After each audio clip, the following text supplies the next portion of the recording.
नमस्कार, मैं हूं विक्रम शर्मा।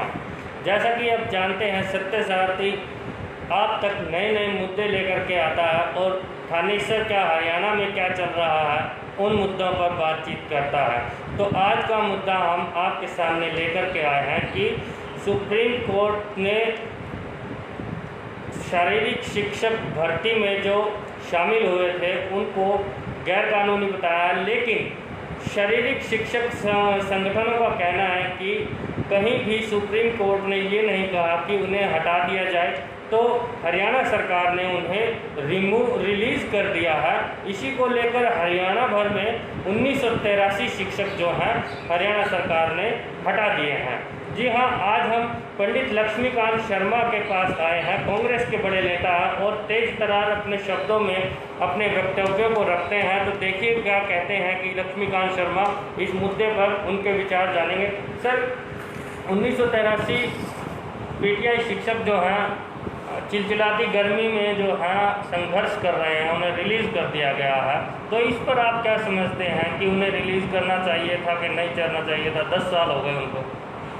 देखिए साहब, जहाँ तक पीटीआई का मामला है, ये ठीक है कि कोर्ट का मामला है, उच्चतम न्यायालय का मामला है, लेकिन सबसे बड़ी जो अदालत होती है, जो राज्य सरकार होती है, जो केंद्र सरकार होती है, उनका भी कुछ दायित्व होता है। मैंने न्यायालय का फैसला भी पढ़ा नहीं है और मुझे उसकी पूरी जानकारी नहीं है, लेकिन बगैर उसके भी मैं एक बात जरूर दावे के साथ कहता हूँ कि सरकारों का काम क्या होता है, सरकारें करती किस लिए, जनता हमें वोट किस लिए देती है? जाहिर तौर पर उसके हितों की रक्षा के लिए, जाहिर तौर पर इस बात के लिए कि जब भी जनता पर कोई मुसीबत आए, जब भी कोई ऐसा प्रहार लोगों के हितों पर हो, तो सरकार आगे आकर के उसको संभाले। देखिए, पंडित लक्ष्मीकांत शर्मा ने यही कहा कि सरकारें किस लिए होती हैं। तो एक आपसे अनुरोध करूंगा कि आज जनता के लिए सरकारें होती हैं और खबर को ज़्यादा से ज़्यादा शेयर कीजिए सबसे पहले, ताकि जो शिक्षक हैं, शारीरिक शिक्षक जो हटाए गए हैं, उनके लिए आप जो है इस खबर को शेयर करके जो है उनकी सहायता कर सकते हैं। और पंडित लक्ष्मीकांत शर्मा से ये अब बात करते हैं। जी, अब क्या कह रहे थे आपकी? जनता के लिए होती हैं सरकारें, लेकिन जो यहाँ पर जनता का हनन करने के लिए बिल्कुल साहब, बिल्कुल कोई भी सरकार हो, केंद्र सरकार हो, राज्य सरकारें हों, कोई भी सरकार हो, नगर परिषद होती है, वो भी लोगों के लिए होती है, जनता के लिए होती है, और वो इसलिए नहीं होती कि जनता के हितों के साथ खिलवाड़ करें, बल्कि इसलिए होती है कि जनता के हितों की रक्षा करें, उनके जान माल की सुरक्षा करें, उनके रोजगार की सुरक्षा करें। जहाँ तक मैं जो पीटीआई टीचर्स का मामला आता है, ये 2010 की भर्ती है और ये कांग्रेस शासन में हुई थी।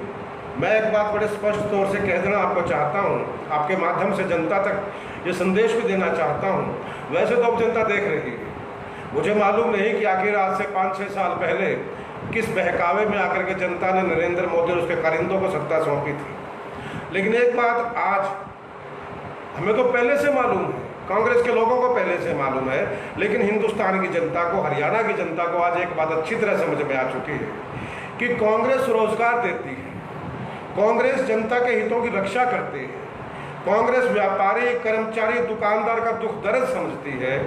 मोटे तौर पर कह सकता हूं कि कांग्रेस की जो नीति है वो सिर्फ एक नीति है कि देश और प्रदेश में कोई भी इंसान भूखा ना सोए, कोई बच्चा भूखा ना सोए, हर व्यक्ति के तन पर कपड़ा हो, हर व्यक्ति के पेट में रोटी हो। ये कांग्रेस की नीति हमेशा रही है। कांग्रेस ने रोजगार दिया है, लेकिन भारतीय जनता पार्टी की सरकारें जब से सत्ता में आई, 2014 से आप ले लीजिए, मैं ज़्यादा तो नहीं कहता, लेकिन मोटे तौर पर जहाँ तक मुझे ज्ञान है, मैं कुरुक्षेत्र की ही बात कर लेता हूँ। कभी तो कर्मचारी, विश्वविद्यालय का कर्मचारी सड़क पर आता है, उनकी छंटनी की जाती है। कभी अभी केडीबी का मामला था, वहाँ पर कर्मचारियों की छंटनी कर दी कि कर्मचारी को हटा दिया गया, और अब ये ताज़ा मामला है। बेशक ये उच्चतम न्यायालय का फैसला होगा, लेकिन मैं पूछना चाहता हूँ मनोहर लाल खट्टर से आपके माध्यम से कि भैया आपने इनकी रक्षा के लिए, इन पीटीआई को बचाने के लिए, इनके रोजगार को बचाने के लिए, इनके परिवारों को भूखा मरने से बचाने के लिए आपने किया क्या है 10 साल के अंदर? ठीक। आप 6 साल से सत्ता में हो, 6 साल में आपने ऐसा क्या वर्चन आपने पेश किया है? आप तो सिर्फ एक बात कह देते हो कि कांग्रेस ने भर्ती की थी, कांग्रेस ने ये काम किया था। भैया मेरे, कांग्रेस ने लोगों को रोजगार दिया था, चाहे वो पीटीआई थे, चाहे वो ड्राइंग टीचर थे, चाहे गेस्ट टीचर थे, जिनको भी लगाया। कांग्रेस की मंशा सिर्फ एक रही है कि हर आदमी की जेब में 4 पैसे जाए, वो अपने परिवार का पालन पोषण कर सके।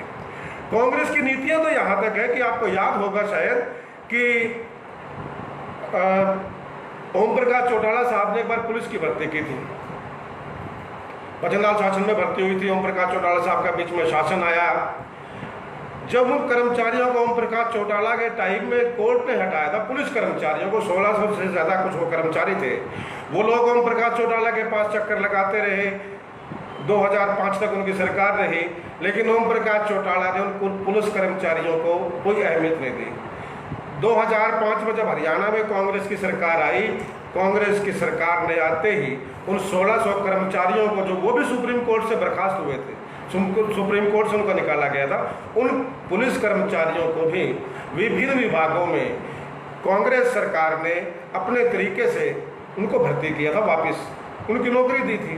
कांग्रेस ये काम करती है, लेकिन भारतीय जनता पार्टी जो सिर्फ काम ही एक करती है कि किसी तरीके से किसी भी कर्मचारी को अगर हटाने का मौका उसको मिलती है तो उसको हटाने का काम भारतीय जनता पार्टी करती है, और जनता ये बात को समझ चुकी है। मैं मानता हूँ कि भारतीय जनता पार्टी की हरियाणा की सरकार ने इन कर्मचारियों का, पीटीआई साथियों का पक्ष नहीं रखा है। इन्हें जबरन, मैं कहूँगा कि सरकार इस षड्यंत्र में शामिल है, हटाने में नहीं, सरकार इसको भरपाई करनी पड़ेगी, सरकार को जवाब देना पड़ेगा। तो क्या इसमें, जैसे सुप्रीम कोर्ट ने कहा है कि ये लीगल है, लेकिन कई जो लोग हैं, रणदीप सुरजेवाला ने भी यही कहा है कि कानून बना करके आप उनको भर्ती कर लीजिए। क्या ये संभव है इस प्रकार? बिल्कुल संभव है। देखिए सरकारें क्या नहीं कर सकती कि सरकार तो जमीन खोद करके पता नहीं क्या कुछ निकाल के ले आती है। कांग्रेस ने किया है, कांग्रेस ने लोगों को लगाया है, कांग्रेस ने रोजगार दिया है। अगर कोई नीति बना करके, पॉलिसी बना करके, पहले तो मैं भैया अभी स्पष्ट नहीं है कि सुप्रीम कोर्ट का जो वर्जन है वो क्या है, मैंने अभी इस फैसले को पढ़ा नहीं है, इसलिए मैं इसके ऊपर कोई कानूनी टिप्पणी नहीं कर सकता। कानून का मामला कानून के हिसाब से चलेगा, लेकिन फिर भी मैं एक बात मानता हूँ, सुप्रीम कोर्ट के कुछ फैसले हमने पहले भी देखे। सुप्रीम कोर्ट हमेशा लगभग हर फैसले में सरकार को इस बात के लिए कैपेबल रखती है कि सरकार चाहे तो ऐसा कर सकती है, और सरकार, सुप्रीम कोर्ट ना भी कहे, सरकार कुछ ना कुछ करके, अगर सरकार की मंशा सही हो, अगर सरकार चाहे, उसकी नियत में खोट ना हो, तो किसी के भी रोजगार को बचा सकती है। और ये तो इतने लोग हैं, इनके परिवार 10 साल के बाद सड़कों पर आएंगे, कितनों के बच्चे बड़े हो चुके होंगे, कितनों के बच्चे शादी के काबिल भी हो चुके होंगे, कितने परिवारों का चूल्हा भारतीय जनता पार्टी की सरकार ने किया है। मैं मोटे तौर पर एक लाइन कहता हूँ कि भारतीय जनता पार्टी का जो सिर्फ और सिर्फ टारगेट है, सिर्फ उद्देश्य है, वो एक ही होता है कि जितना भी हो सके कर्मचारियों को हटाएं। जो कहते थे कि साल में 2 करोड़ रोजगार दिया करेंगे, मैं तो देख रहा हूँ कि साल में 2 करोड़ रोजगार देने की बजाय इनकी तो मंशा सिर्फ एक है कि 10 हटे, 20 हटे, 1000 हटे, लाख हटे, हटाने पे जोर भारतीय जनता पार्टी का है। तो एक और बात है, प्रश्न है कि पीटीआई शिक्षक विधायक, स्थानीय विधायक के घर गए और वहाँ ताला लगा लिया गया, कुंडी लगा ली गई, उन्हें अंदर नहीं आने दिया गया, तो इसमें आप क्या कहेंगे, क्या समझते हैं? इससे बड़ी बदकिस्मती अगर ऐसा हुआ है तो मैं नहीं मानता, उस राजनेता के लिए भी, उस सरकार के लिए भी और जनता के लिए भी। किसी भी व्यक्ति के हक पर जब डाका डाला जाएगा, किसी भी व्यक्ति के हक को अगर छीना जाएगा तो किसके पास जाएगा? जाहिर तौर पर अपने हल्के के नुमाइंदे के पास ही तो जाएगा, उन्हीं लोगों से जाकर के अपनी फरियाद करेगा। लेकिन बदकिस्मती देखिए स्थानीय विधानसभा की, मैं मानता हूँ कि यहाँ का जो विधायक है, मैं तो पिछले काफ़ी टाइम से देख रहा हूँ, उस भाई ने हमारे साथ भी काम किया है। उसकी मंशा मेरे ख्याल से सिर्फ पैसे तक की, वो कांग्रेस में भी रहा है, वो लोकदल में भी रहा है, मेरे ख्याल में कोई पार्टी की सरकार उसने छोड़ी नहीं, वो हर सरकार में होता है। यार कमाल इस बात का मैं मानता हूँ, 2010 में यही व्यक्ति कांग्रेस में था जब ये पीटीआई लगाए गए थे। देखिए, हर चीज़ मैं मानता हूँ कि हर व्यक्ति का अपना अपना नज़रिया होता है, हर व्यक्ति की एक अपनी सोच होती है, लेकिन उसमें कम से कम आप एक बात देखिए यार कि जो व्यक्ति आपकी सत्ता में रहते हुए, जब ये भाई सत्ता में थे, हम भी सत्ता में थे, हमारी सरकार हुआ करती थी, कांग्रेस की सरकार थी 2010 में, कांग्रेस ने इन लोगों को लगाया था। तो मेरा तो वैसे तो मैं कहता हूँ कि कोई भी हरियाणा का कर्मचारी है, व्यापारी है, दुकानदार है, कोई भी साथी है, मैं हर साथी से उतना ही प्यार करता हूँ। लेकिन कहते हैं कहीं ना कहीं एक बात आ जाती है कि जिससे सीधा आपका अटैचमेंट हो, जो भर्ती आपके राज्य में हुई हो, आपकी सरकार में हुई हो, उनसे तो कहीं ना कहीं लगाव आपको होना चाहिए। मैं मानता हूँ कि सुभाष सुधा जैसे साथी यहाँ कुछ नहीं कर पाते, उनकी इतनी हिम्मत नहीं पड़ती कि वो खट्टर के सामने या किसी और के सामने जा करके बोल सकें। इसके लिए मर्दानगी चाहिए, बोलने के लिए, आवाज़ उठाने के लिए मादा चाहिए, जो मैं नहीं मानता कि यहाँ पर यहाँ के स्थानीय नुमाइंदों के अंदर ये मादा है। लेकिन फिर भी कम से कम वो कहते हैं देसी कहावत है ना, बोला गुड़ ना दे लेकिन गुड़ जैसी बात तो दे दे यार। कोई मेरे पास आता है, कोई आपके पास आता है, हम उससे बात तो कर सकते हैं, मिल तो सकते हैं, अरे उसका दुख तो सुन सकते हो। मैं बड़ा शर्मिंदा महसूस करता हूँ राजनीतिक व्यक्ति होने के नाते कि राजनीति में ऐसे लोग भी हैं क्या, ऐसे व्यक्ति भी हैं क्या कि जो अपने दरवाजे पर आए हुए लोगों से मिलना पसंद ना करें। किस बात की राजनीति करते हो यार, किस बात के लिए राजनीति में हो यार, सिर्फ पैसे कमाने के लिए। अगर वहाँ पर कोई 10 आदमी पैसा लेकर के जाते और साहब को पता लगता कि भाई इतने आदमी इतना चंदा देने के लिए आए हैं, तो मैं कहता हूँ कि शायद दरवाजे सबके खुले होते, वहाँ पर गेट भी तुरंत खुलता। तो ये मैं मानता हूँ कि स्थानीय विधायक के लिए भी बड़ी शर्मिंदगी की बात है, भारतीय जनता पार्टी के लिए भी शर्मिंदगी की बात है। राजनीति की बात करते हैं तो राजनीति कहीं ना कहीं बीजेपी की सरकार में बेटी बचाओ बेटी पढ़ाओ से शुरू हो जाती है। तो वहीं इस आज हमने जो कवर किया है कि बेटियां जो हैं सड़कों पर चिलचिलाती की गर्मी के अंदर थालियां पीटती हुई अपने रोष प्रदर्शन कर रही हैं, इसके बारे में आप क्या कहेंगे? इसके बारे में मुझे जहाँ तक मेरा मानना है कि मुझे कुछ कहने की ऐसी ज़रूरत नहीं है। कितनी बेटियां बची हैं, कितनी बेटियां पढ़ी हैं, ये तो नरेंद्र मोदी भी जानते हैं, ये तो खट्टर साहब भी जानते हैं। जिन लोगों की मानसिकता कुंठित है, जिन लोगों की मानसिकता गिरी हुई है, खट्टर जैसा व्यक्ति मुख्यमंत्री रहते हुए जो किसी की बहन बेटी के बारे में आपत्तिजनक टिप्पणी कर सकता है, अगर किसी लड़की के साथ रेप की घटना होती है और खट्टर साहब का बयान आता है कि ये तो कंसेंट से हुआ है, मर्जी से हुआ है, तो ऐसे आदमियों से अगर आप बेटी बचाने की उम्मीद रखोगे तो भैया मैं तो एक मानता हूँ कि अगर कोई सामने पागल है, हम उसको पागल कहते हैं, तो मैं समझता हूँ कि पागल वो नहीं, पागल तो हम जो पागल को पागल बोल रहे हैं। हमें समझना चाहिए कि भारतीय जनता पार्टी के लोगों से बेटी बचाओ और बेटी क्या है तो कुछ भी बचने वाली नहीं है भैया। बेटी कहाँ से बचेगी? बेटी तो आपको पता है सब कुछ सारा सरेआम हो रहा है। इस भर्ती के अंदर मैक्सिमम बेटियाँ, वो बेटियाँ सड़क पर हैं, उन बेटियों का परिवार आज ठोकरे खा रहा है, तो किसकी बेटियाँ बचा रहे हैं ये लोग? ये सिर्फ घोषणा है, सिर्फ नारा था, वोट हथियाने का षड्यंत्र था। और मैं दावे के साथ कहता हूँ कि हरियाणा की जनता और देश की जनता इस बात को अच्छी तरह देख चुकी है, समझ चुकी है, परख चुकी है कि कांग्रेस ही एक ऐसी पार्टी है जो ज़्यादा अगर मैं बात नहीं करता, लेकिन कम से कम हर हिंदुस्तानी के पेट का इंतजाम कांग्रेस करती आई है, करती रहेगी। इन लोगों से कोई उम्मीद रखना बिल्कुल बेमानी है।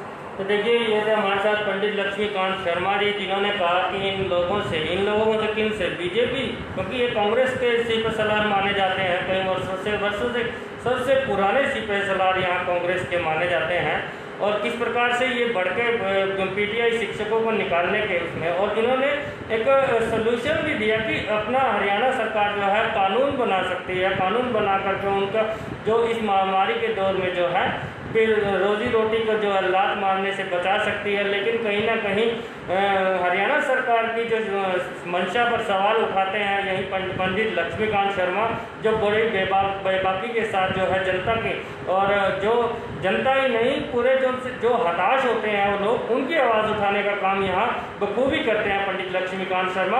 आपसे भी अनुरोध है कि सत्य सारथी के जो व्यूअर्स हैं, एक बार खबर को ज़्यादा से ज़्यादा शेयर कीजिए ताकि अन्य लोगों तक भी इनके विचार पहुँच सके, और ताकि ये इनके विचार नहीं है, ये उन शिक्षकों के लिए आवाज़ बनकर आ रहे हैं, जो इनके विचार जो सरकार द्वारा जो हटा दिए गए हैं। आप भी इस मुहिम में शामिल हो सकते हैं। बने रहिए हमारे साथ, आगे भी मुद्दों के साथ आपके साथ आते रहेंगे। मैं विक्रम शर्मा, सत्य सारथी के लिए, कुरुक्षेत्र।